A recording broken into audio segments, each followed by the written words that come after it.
बिस्मिल्लाहिर्रहमानिर्रहीम। अल्लाह पाक की मुबारक ज़ात को पहचानिए।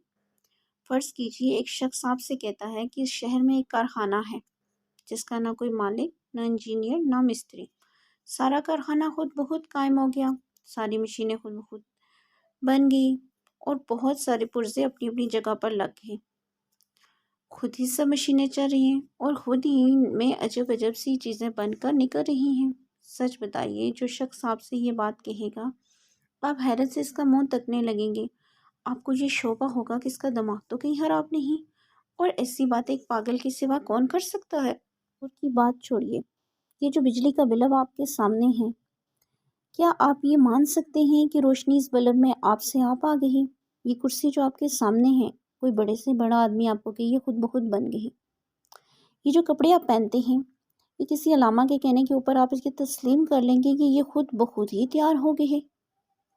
ये घर जो आपके सामने खड़े हैं, अगर तमाम यूनिवर्सिटीज़ के प्रोफेसर मिलकर भी आपको यकीन दिलाना चाहें कि इन घरों को किसी ने नहीं बनाया बल्कि ये खुद बन गए हैं, तो क्या आप इनकी बात पर यकीन कर लेंगे।